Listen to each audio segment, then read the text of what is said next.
ইরানের ভয়াবহ মিসাইল হামলায় কেঁপে উঠেছে ইসরায়েল। তেল আবিব আর বেথ শেমেশ শহরে বিস্ফোরণের পর বিস্ফোরণ, কয়েকজন নিহত, আহত হয়েছেন বহু মানুষ। কিন্তু প্রশ্ন হলো, ইসরায়েলের শক্তিশালী আকাশ প্রতিরক্ষা ব্যবস্থা কোথায় গেল? আর এই হামলার পেছনে আসল কারণ কি? হামলার রাতে ইরান একসাথে অনেকগুলো মিসাইল এবং ড্রোন ছুড়ে দেয়। ইসরায়েলের আকাশ প্রতিরক্ষা ব্যবস্থা বেশিরভাগ মিসাইল মাঝ আকাশেই ধ্বংস করতে সক্ষম হয়, কিন্তু সবগুলো আটকানো সম্ভব হয়নি। কয়েকটি মিসাইল সরাসরি শহরের আবাসিক এলাকায় গিয়ে আঘাত হানে। এতে বাড়িঘর ক্ষতিগ্রস্ত হয়, কিছু ভবন আংশিক ধসে পড়ে। তেল আবিবের একটি এলাকায় মিসাইল আঘাত হানার পর বিশাল বিস্ফোরণ হয়। জরুরি সেবা কর্মীরা দ্রুত ঘটনাস্থলে পৌঁছে উদ্ধার কাজ শুরু করেন। ধ্বংসস্তূপের নিচে আটকা পড়া মানুষদের বের করে আনার চেষ্টা চলে ঘণ্টার পর ঘণ্টা। স্থানীয় কর্তৃপক্ষ জানায়, নিহতদের মধ্যে নারী পুরুষ দুজনই আছেন। আহতদের অনেককে দ্রুত হাসপাতালে নেওয়া হয়েছে। কয়েকজনের অবস্থা গুরুতর বলেও জানানো হয়েছে। বেথ শেমেশ শহরেও একই ধরনের দৃশ্য দেখা যায়। একটি মিসাইল আবাসিক ভবনের পাশে আঘাত করলে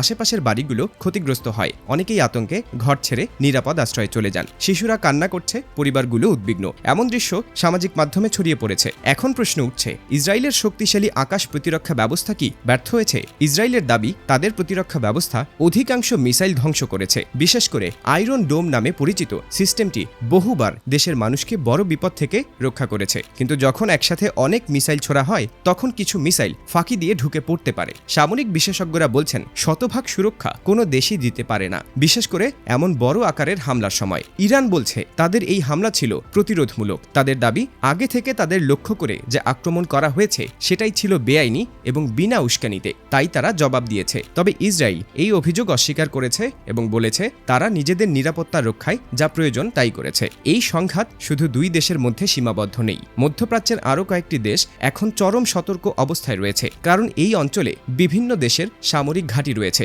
বিশেষ করে যুক্তরাষ্ট্রের ঘাঁটি থাকা কিছু জায়গায় নিরাপত্তা জোরদার করা হয়েছে। ফলে পরিস্থিতি আরও জটিল হয়ে উঠছে। আন্তর্জাতিক মহলও উদ্বেগ প্রকাশ করেছে। অনেক দেশ দুই পক্ষকেই সংযত থাকার আহ্বান জানিয়েছে। তারা বলছে, যদি এই সংঘাত আরও বাড়ে তাহলে তা বড় আকারের যুদ্ধের রূপ নিতে পারে। আর সেক্ষেত্রে শুধু ইরান বা ইসরায়েল নয়, পুরো অঞ্চলই অস্থিতিশীল হয়ে পড়বে। সাধারণ মানুষের জীবনে এর প্রভাব ইতিমধ্যেই দেখা যাচ্ছে। অনেক স্কুল কলেজ সাময়িকভাবে বন্ধ রাখা হয়েছে, অফিসে উপস্থিতি কমে গেছে, মানুষ প্রয়োজন ছাড়া বাইরে বের হচ্ছে না। বাজারে আতঙ্কের ছাপ স্পষ্ট। অনেকেই প্রয়োজনীয় জিনিসপত্র মজুত করতে শুরু করেছে। বিশ্লেষকরা বলছেন, এই সংঘাত দীর্ঘস্থায়ী হলে বিশ্ব অর্থনীতিতে প্রভাব পড়তে পারে। বিশেষ করে তেলের বাজারে অস্থিরতা দেখা দিতে পারে, কারণ মধ্যপ্রাচ্য বিশ্ব জ্বালানি সরবরাহের বড় কেন্দ্র।